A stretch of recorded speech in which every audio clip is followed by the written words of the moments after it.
அதே போல் இந்த உரம் எல்லாம் சொன்னாங்க. அதிமுக ஆட்சியில் நிச்சயமாக அதில் எந்த தட்டுப்பாடும் இல்லாமல் நாங்கள் கொடுப்போம். அது மட்டும் இல்லை, உங்களுக்கு தெரியும் நினைக்கிறேன், அமெரிக்கன் படைப்புள் விழுந்தது. விவசாயிகளே கோரிக்கை வைக்கல. என்னுடைய கவனத்துக்கு வந்தோடனே பயிரிட்ட விவசாயிகள்லாம் பெரும் நஷ்டத்துக்கு உள்ளாயிட்டானாங்க. 186 கோடி அந்த பாதிக்கப்பட்ட விவசாயிகளுக்கு நிவாரணமாக கொடுத்தோம். அடுத்த ஆண்டு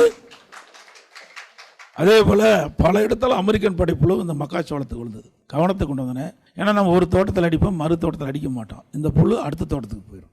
அதனால் அரசு, நம்முடைய வேளாண்மை துறை அதிகாரிகள், செயலாளரோட ஆலோசனை எடுத்து அவருடைய ஆலோசனை பெற்று தமிழ்நாடு முழுவதும் அரசாங்கமே எங்கெங்கெல்லாம் இந்த மக்காச்சோள பயிரில் அமெரிக்கன் படைப்புழு விழுந்ததோ அதையெல்லாம் கணக்கிட்டு 48 கோடி ரூபாய் இந்த பூச்சிக்கொல்லி மருந்து அடித்து அந்த பயிரை காப்பாற்றி நல்ல விளைச்சலை கொடுத்தது. இன்றைக்கு கூட இன்றைக்கி மக்காச்சோளத்துக்கு நல்ல விலை கிடைக்கிது. இன்றைக்கி எத்தனால் அதிலிருந்து உற்பத்தி பண்ணி இன்றைக்கி பெட்ரோல் கொடுக்குறாங்க. இன்றைக்கி 12 ரூபா 13 ரூபாய் கிலோ விற்றது, இப்போ 25 ரூபாய்க்கு கிலோ விற்கிது.